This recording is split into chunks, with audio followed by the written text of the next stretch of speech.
Hi friends, welcome to relax recipes. இன்றைக்கி ஒரு சூப்பரான பாயசம் ரெசிபி தான் பார்க்கலாம். இது பாயசம் அப்படின்னு சொல்லலாம், இல்லை இது நம்ம விருந்துகளுக்கு பண்ணுற ஒரு ஸ்வீட்டாக கூட நம்ம பரிமாறலாம். இன்றைக்கி நம்ம செய்ய போகிற அளவு பார்த்திங்கன்னா ஒரு 20லேருந்து 25 பேருக்கு சர்வ் பண்ணுற அளவுக்கு செய்ய போகிறோம். நீங்கள் கொஞ்சம் கம்மியாக செய்ய போகிறீங்க அப்படின்னா அளவுக்குலாம் அதுக்கு தகுந்தாப்பில் குறைச்சிக்கோங்க. ஒரு 1.5 கப் அளவுக்கு கடலைப்பருப்பு எடுத்துக்கலாம்.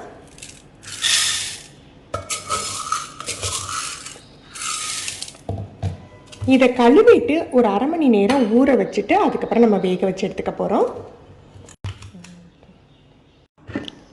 ஒரு 1/2 கிலோ அளவுக்கு வெல்லம் எடுத்துக்க இதை தட்டி நம்ம எடுத்துக்கலாம்.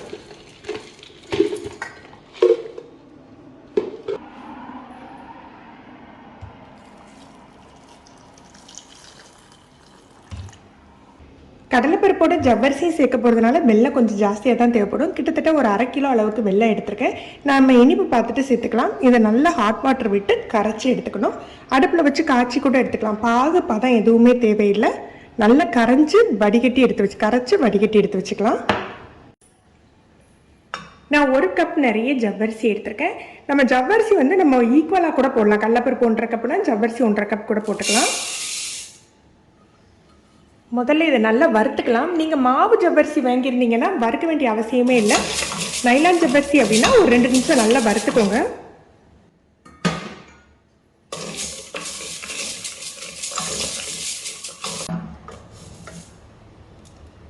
ஜவ்வரிசி நல்லா பொரிஞ்சு வரணும். நம்ம போடையில் இப்படி இருக்கு இல்லையா, நல்லா பொரிஞ்சு பிறகு உங்களுக்கு காட்டுறேன்.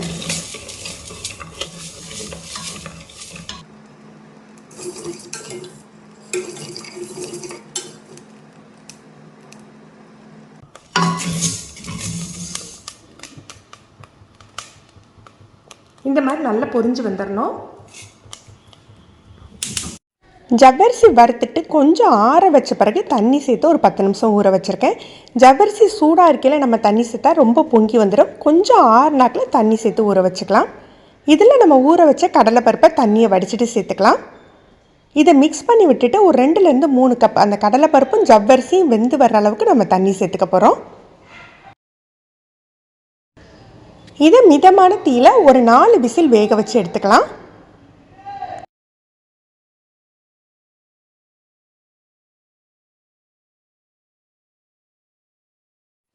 நாலு விசில் வேக வச்சு எடுத்திருக்கேன். ஜவ்வரிசி பருப்பு ரெண்டுமே நல்லா வெந்து வந்திருக்கு.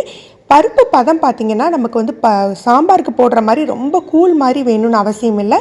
நம்ம கரண்டியை வச்சு மசிக்கையில் மசீர பருவத்தில் இருக்கணும். ஜவ்வரிசி உங்களுக்கு நல்லா வெந்துட்டுருக்கும். பருப்பை 1-2 மசிச்சு விட்டுக்கோங்க.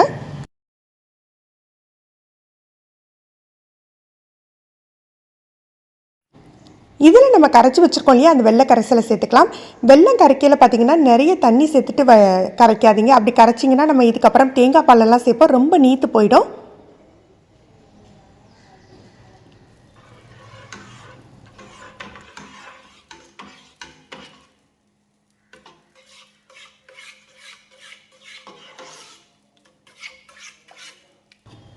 இதை நல்லா மிக்ஸ் பண்ணிக்கலாம். பருப்பு 1-2 மசிஞ்சிருந்தால் போதும்.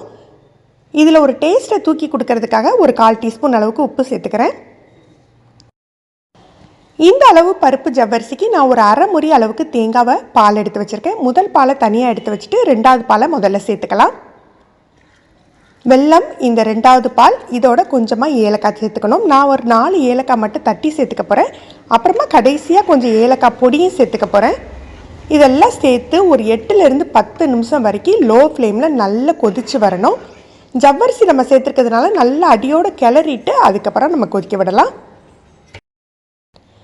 நல்லா 8 நிமிஷம் கொதிச்சு வந்துட்டு இப்போ நம்ம எடுத்து வச்சுருக்க கட்டியான முதல் பால் சேர்த்துடலாம். முதல் பால் சேர்த்த பிறகு ஒரு 2 நிமிஷம் அடுப்பில் இருந்தால் போதும். ரொம்ப நேரம் கொதிக்கணும்னு அவசியம் இல்லை. ஒரு 3 டேபிள் ஸ்பூன் நெய் எடுத்துக்கலாம். இந்த பாயசம் இந்த ஸ்வீட்டுக்கு பார்த்திங்கன்னா உங்களுக்கு காஞ்ச திராட்சையே தேவைப்படாது. 2 கைப்பிடி அளவுக்கு நம்ம தேங்காய் பொடியாக பல்லாக கட் பண்ணி எடுத்து வச்சுக்கலாம். இதை நல்ல நெய்யில் பொரிச்சுக்கணும். நம்ம தேங்காவோடு சேர்த்து முந்திரி பருப்பை பொரிக்கக்கூடாது. முதல்ல தேங்காய் நல்ல பொன்னிறமாக பொரிஞ்சு வந்த பிறகு தான் நம்ம முந்திரி பருப்பு சேர்க்கணும்.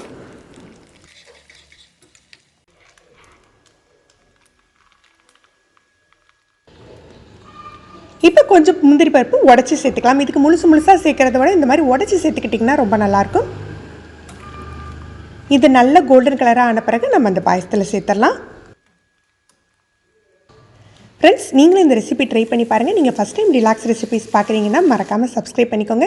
கீழே இருக்க பெல் பட்டனில் நீங்கள் ஆளுங்கிற ஆப்ஷன் செலக்ட் பண்ணி வச்சுக்கிட்டிங்கன்னா நம்ம சேனலில் வீடியோக்கள் போட்ட உடனே உங்களுக்கு நோட்டிஃபிகேஷன் கிடைக்கும். தேங்க்யூ.